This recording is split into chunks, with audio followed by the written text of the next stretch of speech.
on why he allowed the signing of agreements that Parliament had passed a resolution against with the oil company Tullow Oil, the production sharing agreement that was signed by Minister Irene Mulroney. The other big news: Forum for Democratic Change turns tables in Jinja Municipality East, defeating former Member of Parliament, former Minister Nathan Igeme Nabeta of the National Resistance Movement.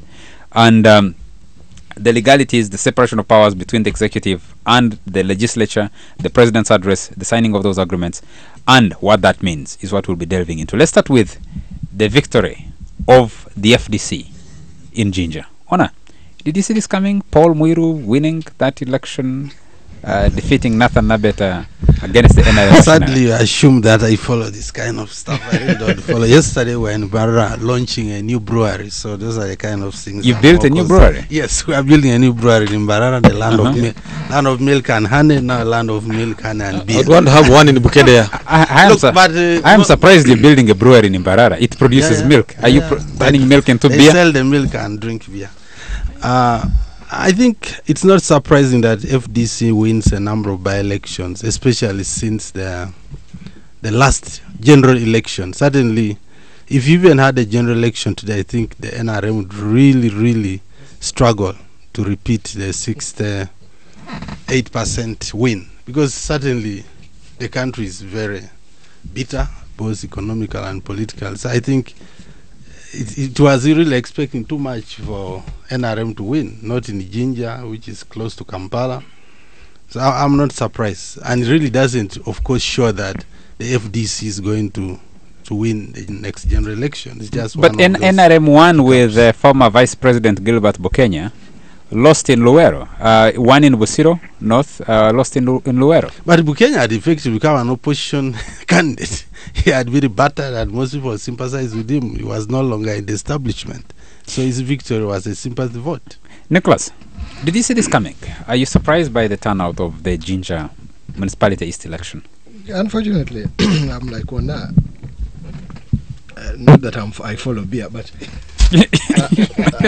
you're not building their factory. I don't follow so, but there are things you must take into account. One, when you have a by-election and you have all these MPs, both from the ruling party and FDC, converging in one place, the Electoral Commission is likely to do a better job. In quotes, you know, they are not likely to that's because the spotlight is on one small area. They are not likely to have this laissez-faire attitude, and you know, and whoever wants to cheat has to be extremely careful, because all resources have been collected in one area. That is the first thing. So it is very difficult to play games in that sort of But secondly, because of all this protest and the way the times are, it is very difficult for a ruling party, whether it's in America or wherever, to have that sort of to have a victory in this kind of election. So I cannot deceive you that I saw it coming or what, but just logically, that's what it says about it. And then, does it say anything about the future? Maybe, maybe not, because we have seen that what you have in urban constituencies is not usually what you have in the rural constituencies. Urban constituencies, the awareness is very high and they're very sensitive. In the rural area, while your child may get malaria and you go to the forest and get a herb, in town you will have to go to either some clinic, to either a witch doctor, a modern witch doctor, or to go to some clinic where it requires money and you don't have that money. So they are very different. The modern witch doctor is just a con man. Somebody comes, I'm Dr. Agostinos, I have come from Mombasa, you know, just that. So that's what it is. John, I'll come to you, and John, I'll come to you. Chris, you have watched politics in Eastern Uganda very closely for a very long time. Jinja, particularly, which is the headquarters of Busoga sub-region, is no new constituency. We saw the fight before Basali Kezala, Muhammad Baswale Kezala, winning in the municipality. We saw the fight with the guy from UPC, the former UPC spokesperson, Robert Kanusu. We saw the fight, the president camping there over the Salam Musumba. That is a very nearby constituency. It is in the same area. and he won. Those elections were extremely contested. Now the margin is still less than 2,000 votes. What does it speak to? I think one thing the victory in Jinja brings out is for political change to happen democratically here, it requires more and more NRM contradictions to be manifested. The more the NRM divides itself, the more the chances of opposition attempt to dislodge them. That is if the Electoral Commission performs like Nick was saying, because the victory of FDC is not the entire FDC victory. It is a victory of Rebecca Kadaga against Amama Mbabazi, and these are NRM bigwigs.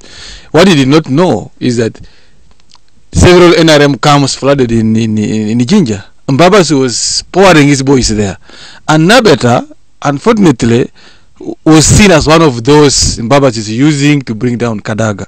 And for every sake, this woman is a bit of power in Busoga, actually the eastern politics. So when that happened, it became extremely difficult for NRM to coalesce and defeat FDC. And that is the opportunity that the FDC took. These people were fighting, actually by the other evening they were beating up people until it became worse. See, when convincing it fails, the NRM has the element of caning, and cane doesn't bring anything. So it is the politics of NRM division that was manifested in the Busoga. Then of course also, sometimes NRM is failure to reinvent itself by bringing in within its own ranks new people with appeal to the voter. Is working against them. Nabeta, I can remember when he came, I covered one of his rallies in Jinja. He was appealing especially to women in the constituency. He had just come from America. People look at him as a rich man. But over time, Nabeta has become one of the NRM mafia quiet there. And people are beginning to realize that there is nothing we are getting. So as an MP himself, he's losing an appeal in Jinja. So it became harder for the party to sell him, including President Museveni. To make matters worse, he joins the battle lines, the camps in the Busoga. You know, they are so pronounced. They used to be like those in the Bugisu. The Kadaga and the Kiveji group. They have a long history from Bishop Bamua's time. So he takes the wrong direction. The minister, who is this now acting chief of Migereko group, you know, they think they can pull down the woman. But Kadaga is a very shrewd politician, and she's likable there. So this victory of FDC, they should thank Kadaga that is actually powerful in Busoga and has been able to defeat the state machinery. I know young men who could pick money from Babazi to try and work harder in a better comes to parliament, but they have failed. Chris, what explains the dismal performance of DP and UPC? Because but you see, in these elections, people now want somebody who defeats NRM, and the candidate who becomes strong at that particular point is what people will coalesce around. It's not that this DP is weak. Kezala one is a DP, but the problem, people want change, and if they say Senga will deliver change, they will go with that. They don't want a candidate from another party who wants to build their party. It is like you are betraying. Let's go with the person who first defeats this NRM. That's what happened there. John Gastinus, any parallels? You watch American politics very closely. It's a world of a difference between what's been going on with the Republicans now in their primaries. They no longer have a front runner because you have three front runners. In Rick Santorum, you have in Romney and in Newt Gingrich. But if you have a contest like we have had in Jinja, it's a by-election. You've had 3 successive by-elections. More are coming up. And the question has been how the opposition mobilizes itself to increase its numbers in parliament once the presidential election has been put on the side. FDC has just gained 1 more constituency. It doesn't help their numbers significantly, but it is a significant victory. What's your own reading of this particular by-election in light of many more that are coming ahead? Relating it to the U.S., I think what Republican voters are looking for, clearly they're longing for change from Obama, but at the same time they can't decide which direction to go. And I think we're likely to see that occur here in the months and years ahead. A lot of people are investing their vote in the FDC. At the same time, there's good reason to be skeptical about where FDC is going. The news that came out early this week about MPs accepting money for vehicles is a clear sign that there is rot on both sides of the political aisle. And so I think I'm less concerned with the outcome of this election and whether FDC in the months and years ahead can prove to be a legitimate party that has integrity and proceeds with a level of dignity. We're not seeing that so far. John Joroge, violence is synonymous with Ugandan elections, and we saw that in Jinja, a repeat of that. Yes, actually, we followed very closely up to about 10-11 p.m. yesterday via Twitter, Facebook, and we were also calling a few people in Jinja. Up to 9 p.m. there was tear gas. And mainly... That was an hour before the final results were announced. Yes, and mainly because there was a lot of fear that even as the results were coming in from the various polling stations, and it was clear by about 7:38 that Mr. Muiru was leading in almost 20 polling stations, there was a lot of fear that the results could very quickly change. And so there were scattered skirmishes left, right, and center with a lot of unsubstantiated information moving right, left, and center that people were stuffing ballot boxes. I remember even reading a tweet that Mr. Migereko had been found trying to stuff a ballot box, and someone said, no, that's not true. And there was a bit of an argument on Twitter.